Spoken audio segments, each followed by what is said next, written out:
Captain Victoria Blackwood stood at the bridge of the UES Defiant, her weathered hands gripping the command rail as she watched the alien fleet emerge from hyperspace. The Kraxan vessels, with their crystalline structures that seemed to absorb starlight rather than reflect it, moved with predatory grace through the void. 20 years of space exploration had not prepared humanity for this moment. Multiple energy signatures detected, Captain, Lieutenant Marcus Wade reported from his station, dark eyes fixed on the holographic display. Their weapons are hot. Victoria's jaw tightened. First contact protocol had failed spectacularly. The Kraxan ambassador had taken one look at Earth's technological level and declared humanity unworthy of holding their own solar system. Now, barely 6 hours later, their fleet had arrived to cleanse the system of its primitive inhabitants. Status of the planetary defense grid? Victoria asked, her voice steady despite the gravity of the situation. Commander Olivia Santos, her XO, stepped forward. All stations report ready, Captain. But these readings. She shook her head, copper-colored curls swaying with the motion. Their tech is centuries ahead of ours. Victoria nodded grimly. The Defiant was humanity's most advanced warship, but compared to the alien vessels, it might as well have been made of sticks and stones. Still, humanity had not spent the last 2 decades preparing for nothing. Open a channel to Fleet Command, Victoria ordered. And bring Operation Pandora online. The bridge crew exchanged knowing glances. Operation Pandora was the ultimate contingency plan, developed in secret by Earth's finest minds for exactly this scenario. The aliens might have superior technology, but humanity had something they didn't expect, desperation-fueled innovation. Admiral Hassan's hologram materialized on the bridge, his expression grave. Captain Blackwood, the Kraxan fleet has issued their final warning. They're demanding immediate surrender. Then they'll be disappointed, Admiral, Victoria replied, entering commands into her console. Pandora is ready. Requesting authorization. Hassan's hologram flickered as he considered the implications. Operation Pandora was untested, theoretical, and possibly suicidal. It was also their only hope. Authorization granted, Captain. Give them hell. The Kraxan fleet advanced, their formation perfect, their confidence absolute. Their sensors detected the primitive human vessels attempting to organize a defense, but their scans showed nothing that could threaten their superior technology. All stations, this is the captain, Victoria's voice rang through the ship's comm system. Initiate Pandora protocols. Mr. Way, target the lead vessel. The Defiant's experimental quantum core began to hum, its pitch rising as power surged through systems that defied conventional physics. Dr. Yuki Tanaka's theories about quantum entanglement weapons had been controversial, even called impossible by some. They were about to find out if she had been right. The lead Kraxan ship fired first, a lance of purple energy streaking across space toward the Defiant. Victoria watched it approach, counting silently. 3, 2, 1. Now. The Defiant's quantum core pulsed, and reality itself seemed to hiccup. The enemy's energy beam didn't impact the ship, instead, it vanished, reappearing instantaneously behind the Kraxan vessel that had fired it. The alien ship's own weapon pierced its shields, designed to stop external attacks but useless against fire from within their own defensive envelope. Direct hit. Wei shouted, disbelief and triumph mixing in his voice. Their shields. They're completely bypassed. Victoria allowed herself a tight smile. Launch quantum mines. Let's show them what else humanity has been working on. Dozens of small devices deployed from the Defiant's launch tubes, each containing a miniature version of the quantum core. As they activated, space around the Kraxan fleet began to warp and twist. Ships found themselves firing at their own allies as their weapons were redirected through quantum tunnels. Communications were severed as space itself became unreliable within their formation. The Kraxan response was immediate and furious. More ships jumped in, weapons blazing, but each attack only added to the chaos as the quantum mines turned their own firepower against them. Victoria watched as the mighty alien fleet began to tear itself apart, their superior technology becoming a liability in the quantum maze humanity had created. "Captain," Santos called out, "we're receiving a transmission from the Kraxan flagship. They're requesting a ceasefire." Victoria straightened her uniform, eyes fixed on the main viewscreen where the once proud Kraxan fleet now hung in disarray. "Put them through." The alien commander appeared on screen, their crystalline features rigid with what might have been shock or anger. "How?" they demanded. "Your species is barely space-capable. This technology should be beyond you." "Perhaps," Victoria replied calmly, "you should have asked about our capabilities before judging us by appearances. Humanity has survived on a planet that tried to kill us every day of our evolution. We've learned to be creative." The Kraxan commander was silent for a long moment. "We may have miscalculated considerably," Victoria agreed. "Now, shall we discuss terms? Or would you prefer another demonstration of humanity's primitive capabilities?" As the adrenaline of battle faded, Victoria felt the weight of the moment settle on her shoulders. Humanity had just announced its presence to the galaxy in the most dramatic way possible.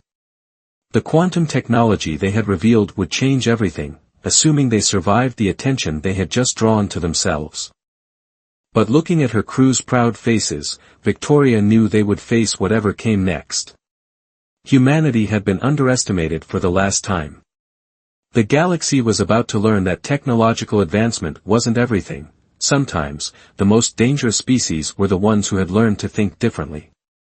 Commander Santos approached her station. "Orders, Captain." Victoria's eyes remained fixed on the stars beyond the viewscreen. "Contact Fleet Command. Tell them Phase 1 was successful." She paused, allowing herself a small smile. "And remind me to send Dr. Tanaka, thank you note. It seems the impossible just needed the right motivation." Admiral Reza Patel stood in the war room of the Lunar Command Center, studying the holographic display of known Kraxan territory. 3 months had passed since the Battle of Seoul, and humanity's quantum technology had bought them precious time. But the Kraxan Empire was vast, and their initial defeat had only delayed the inevitable response. "Their reinforcements will arrive within the week," General Sofia Martinez reported, her hologram flickering slightly as she pointed to various sectors. "Our long-range sensors detect at least 300 vessels, including 5 of their Worldbreaker-class ships." Reza's dark eyes narrowed as he absorbed the information. The quantum defense network around Earth had been expanded, but it wouldn't hold against a force that size forever. They needed to act first.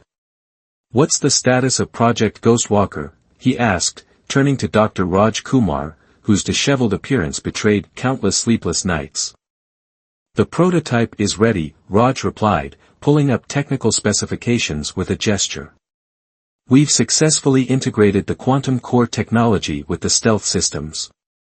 In theory, it should work exactly as we hoped."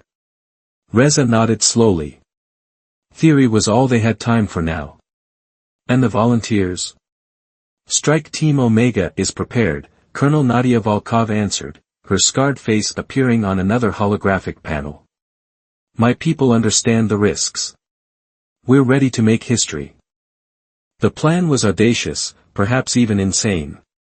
While the Kraxan expected a defensive battle at Earth, humanity would instead strike at the heart of their empire. The newly commissioned UES Phantom, equipped with experimental quantum stealth technology, would carry Strike Team Omega deep into enemy territory. "Very well," Reza said, straightening his uniform. "Initialize Operation Shadowfall. Colonel Volkov, you have 12 hours to prepare your team." "Dar. Kumar, I want final systems checks completed in 6. As the holograms winked out, Reza felt the weight of command pressing down on him.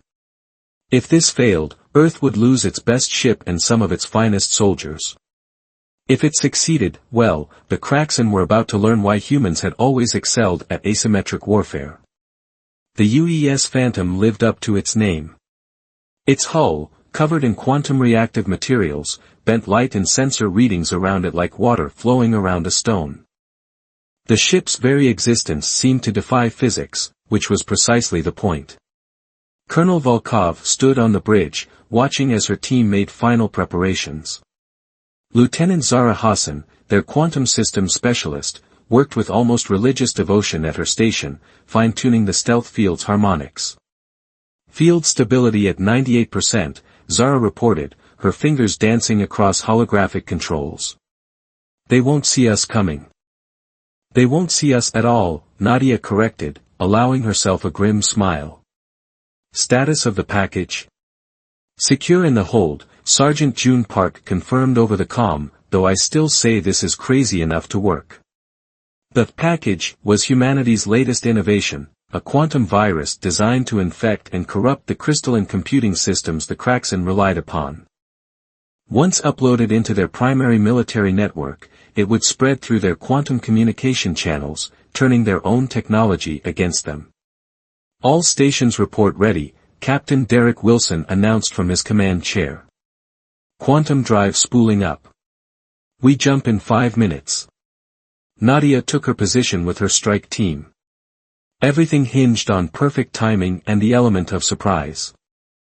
The Phantom would insert them directly into the Kraxen Military Command Center on their throne world of Kraxus Prime. Their mission, upload the virus and get out before the Kraxen realized what had happened. The quantum drive engaged, and reality twisted around them. Unlike conventional FTL travel, quantum jumping was instantaneous. One moment they were in Earth orbit, the next they were deep in enemy space. The Phantom's stealth systems didn't even flicker. Multiple contacts, Zara whispered, watching her displays. Kraxen Defense Fleet in high orbit. 60, no, 70 vessels. They're not reacting to our presence. Of course not, Captain Wilson replied softly. We're not here. The Phantom glided through the Kraxen defense grid like a ghost through walls. Their quantum field didn't just hide them, it placed them slightly out of phase with normal spacetime, allowing them to pass through solid matter if necessary. Approaching insertion point, Lieutenant Hassan announced. Quantum field holding stable. We're ready for transport. Colonel Volkov checked her quantum-enhanced combat suit one final time. The same technology that hid the ship would keep her team invisible as they moved through the Kraxen facility. Strike Team Omega, final equipment check. Remember, we go in silent, we come out silent. The Kraxen don't know what's coming, and we're going to keep it that way. The team acknowledged with hand signals. Even radio silence seemed too risky this deep in enemy territory. Nadia felt her pulse quicken as the quantum transporter powered up. This was the moment that would decide the fate of humanity. Transport in 3, 2, 1. Reality shifted, and Strike Team Omega materialized inside the Kraxen Command Center. The crystalline walls pulsed with data streams, and alien technicians moved about their duties, completely unaware of the human infiltrators in their midst. Sergeant Park moved forward, his quantum scanner identifying the primary data node. The team moved like shadows, their quantum fields perfectly in sync with the ship's systems. Not a single Kraxen alarm triggered, not a single sensor detected their presence. The upload took exactly 30 seconds. The quantum virus, designed to mimic Kraxen code structures, slipped into their network like a key into a lock. By the time anyone noticed something was wrong, it would be far too late. Package delivered, Park sub-vocalized through their quantum-linked comms. Beginning extraction. As they prepared to transport back to the Phantom, Colonel Volkov allowed herself a moment of satisfaction. The Kraxen had dismissed humanity as primitives, but they had never understood a simple truth: sometimes the most primitive creatures were the most dangerous. Humanity had spent its entire history learning to survive against superior forces. Now, they were teaching that lesson to the stars. Commander Diana Rodriguez watched through quantum-enhanced optics as another Kraxan warship suffered a catastrophic systems failure, its crystalline structure fracturing as the quantum virus ravaged its core systems. The virus had exceeded all expectations, spreading through the Kraxan fleet like wildfire. But something wasn't right. "Status report," she commanded, addressing the bridge crew of the UES Shadowhunter. The stealth vessel hung in the void near the Kraxan border, observing the chaos unfold.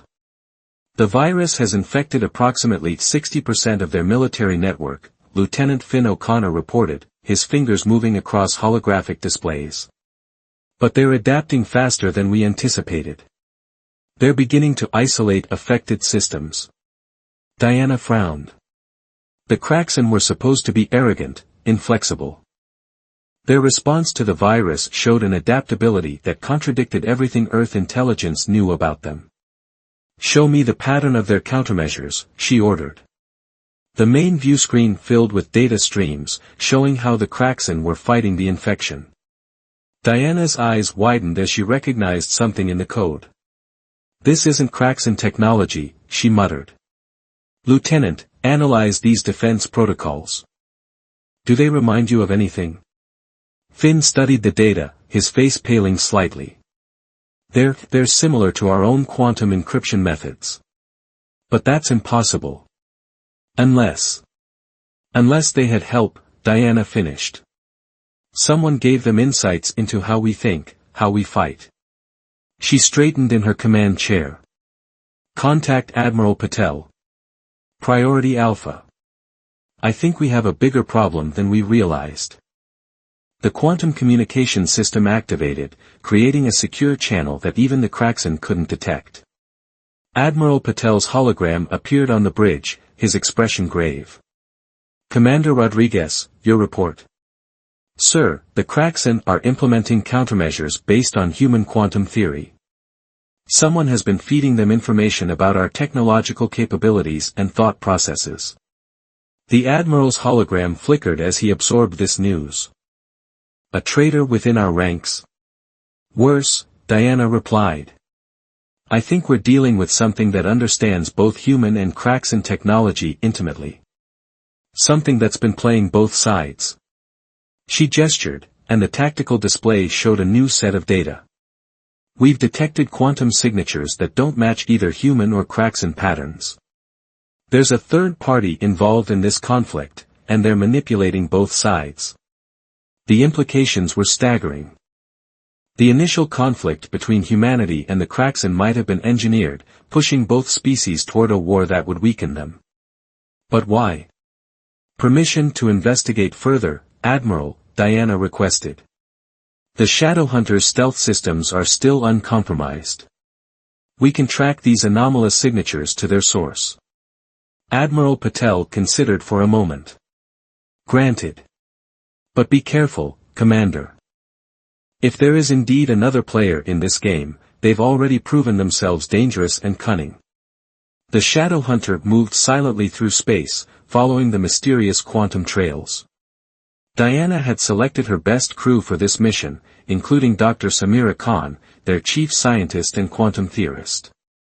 "These signatures are fascinating," Samira mused, studying the readings. "They're using principles of quantum mechanics we haven't even theorized yet.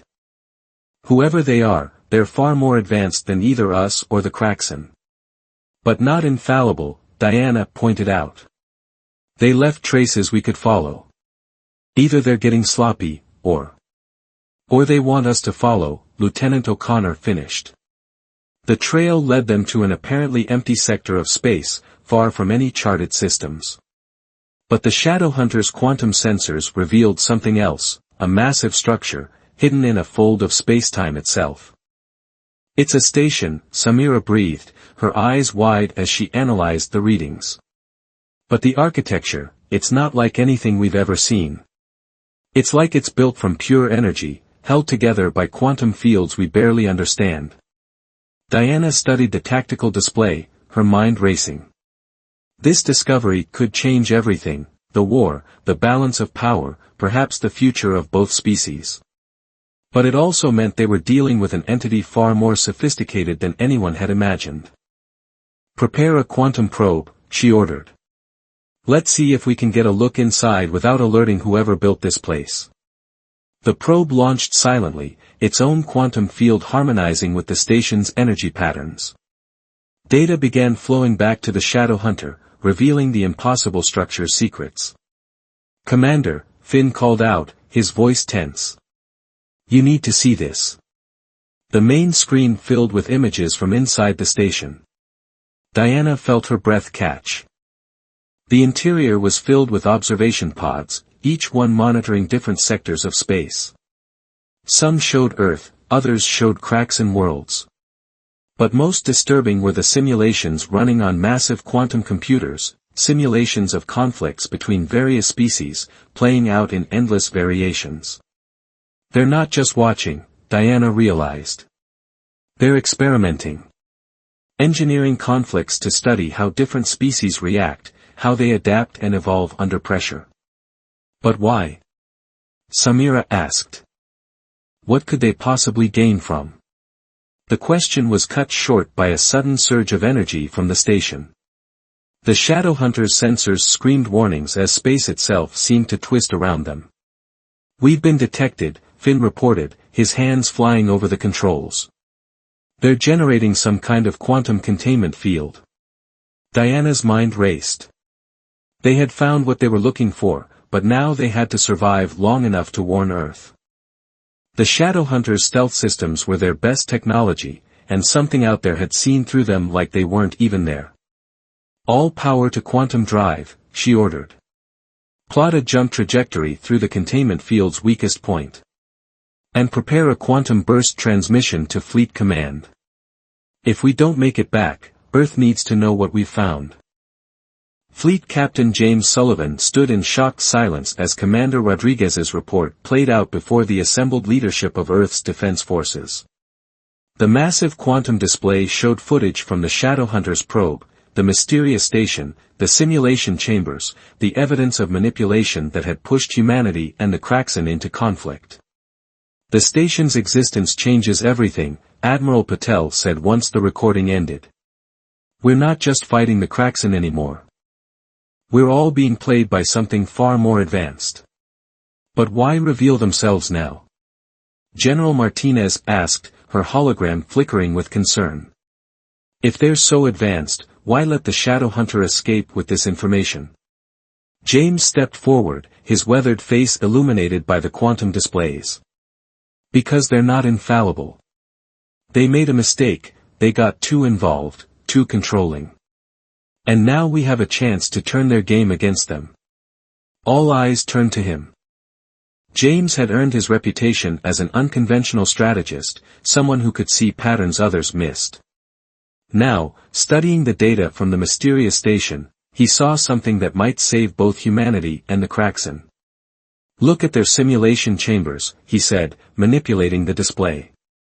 "They're studying conflict, yes, but more specifically, they're studying adaptation. How species respond to threats, how they evolve under pressure. What if that's their real purpose?" Dar. Kumar leaned forward, his eyes widening. "You think they're running some kind of evolutionary experiment?" "On a galactic scale," James nodded. "They engineered this war to force both our species to advance rapidly. The Kraxan developed new defensive systems, we created quantum technology. Every engagement pushed both sides to innovate. But we've exceeded their predictions," Diana Rodriguez added, understanding dawning in her eyes. "The quantum virus, the stealth systems, we're adapting faster than their models anticipated." James allowed himself a small smile. "Exactly. And now we have a chance to prove we've evolved beyond their expectations. We need to contact the Kraxan." The room erupted in surprised murmurs. Admiral Patel raised his hand for silence. "Contact them? They're still our enemies, Captain." "No," James replied firmly. "They're fellow test subjects. And I bet if we share what we've discovered, they'll be just as angry about being manipulated as we are." The plan came together quickly. Using the Shadowhunter's quantum communications array, modified to mimic the mysterious station's signal patterns, they broadcast their evidence directly to the Kraxan High Command. The response came faster than anyone expected. "This is Supreme Commander Vexthor of the Kraxan Empire," the crystalline being announced, its image dominating the war room. "We have reviewed your data. It correlates with anomalies we have detected in our own expansion patterns."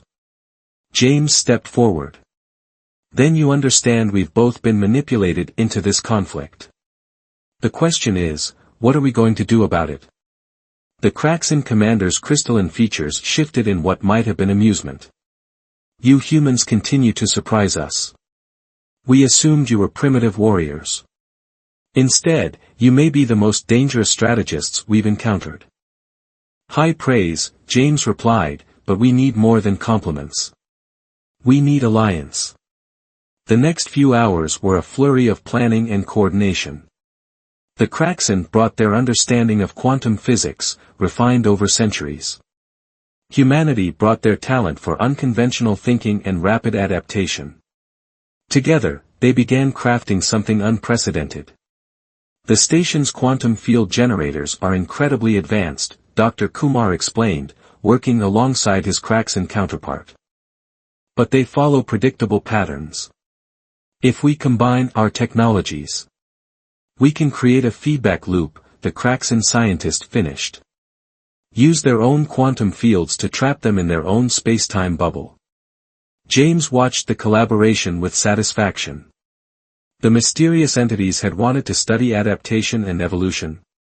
They were about to get a first-hand demonstration of what happened when their test subjects decided to work together. The joint fleet assembled in silence, human quantum stealth technology combining with Kraxan crystal tech to create vessels that could move undetected through the manipulator's sensor networks. The plan was audacious: they would turn the entire sector into a quantum trap, using the station's own power against it. "All ships in position," Diana reported from the Shadowhunter. "Quantum field generators synchronized with Kraxan crystals. We're ready." James took a deep breath. This would either be humanity's greatest triumph or their last mistake. Either way, they were about to show their mysterious observers that some experiments had a way of backfiring on the experimenters. "Begin Operation Evolution," he ordered. "Let's show them how far we've really come." The quantum fields activated, and space itself began to fold around the hidden station. The manipulators were about to learn that their test subjects had graduated to become something far more dangerous, partners who had learned to overcome their differences and face a common threat. The tide wasn't just turning, it was becoming a tsunami. Ambassador Naomi Winters walked through the shimmering quantum corridors of the captured station, her footsteps echoing in spaces that had never been meant for physical beings to traverse. Beside her strode Vexthor, the Kraxan commander's crystalline form refracting the ambient energy in mesmerizing patterns. 2 weeks had passed since the joint human Kraxan operation had successfully contained the station and its mysterious creators. What they found inside had challenged everything both species thought they knew about the universe. "They call themselves the Architects," Naomi said, reviewing the information they'd gleaned from the station's quantum databases. "They've been guiding species development for millions of years. Through conflict and war," Vexthor added, his crystalline voice resonating with barely contained anger. "They treated entire civilizations like laboratory specimens. They entered what had once been the station's main control center. The beings they'd captured, entities of pure quantum energy, were contained within specialized fields developed through the combined efforts of human and Kraxan scientists. They pulsed with patterns that Dr. Kumar insisted represented speech." Ambassador Winters, one of the entities, addressed her, its thoughts translated through the quantum interface. "You continue to exceed our predictions." Naomi straightened, meeting the entity's glow with steady eyes. "That's because you made a fundamental error in your calculations. You assumed conflict was the only path to evolution. Conflict breeds innovation," another entity stated. "This is proven across millions of cycles of observation. Conflict can drive advancement," Vexthor agreed, but cooperation. He gestured to the hybrid technology that now filled the station. Together, we accomplished in days what neither of our species could have done alone. The entity's patterns shifted, displaying what the scientists interpreted as confusion. This was not within our models. The probability of two species overcoming their fundamental differences was low. Naomi finished. That's because you didn't account for something vital, the ability of intelligent beings to choose their own path. To recognize when they're being manipulated and decide to write their own story. The main viewing chamber activated, showing hundreds of worlds, thousands of species, all at various stages of development. All being subtly guided toward conflict by the architect's interference. Your experiment is over, Naomi declared. But we're offering you a choice of your own.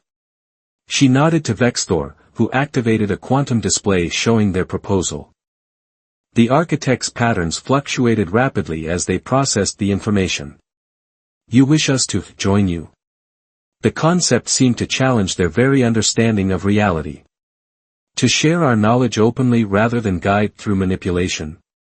Knowledge freely given is more valuable than lessons forced through conflict, Naomi explained. Help us establish a network of cooperation among species. Be teachers instead of manipulators. And if we refuse? The entity's patterns darkened. Then you remain contained, Vexthor stated simply. While we dismantle your network of manipulation ourselves. The choice, as the humans say, is yours. The architect's discussion took place in quantum fluctuations too rapid for either human or Kraxan technology to follow. Finally, their patterns stabilized. Your species have indeed evolved beyond our expectations, the lead entity acknowledged. Perhaps it is we who have something to learn. The agreement that followed would reshape the galaxy. The architect's vast network of hidden stations was transformed into a system of cultural and technological exchange. Species that had been pushed toward war were given the chance to choose cooperation instead. Back on the bridge of the UES Defiant, Captain Victoria Blackwood watched as the first joint human-Kraxan colony ship departed for a newly discovered world. The vessel's hybrid design represented the best of both species' technology, improved further by ethical applications of the architect's quantum science. Did you ever imagine this outcome when they first appeared in our system? Commander Santos asked, standing beside her old friend. Victoria smiled, remembering the fear and determination of that first confrontation. That we'd end up not just at peace, but leading a galactic revolution in interspecies cooperation. Not in a million years.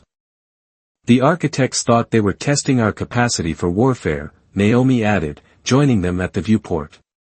Instead, they discovered humanity's true strength, our ability to imagine a different way forward.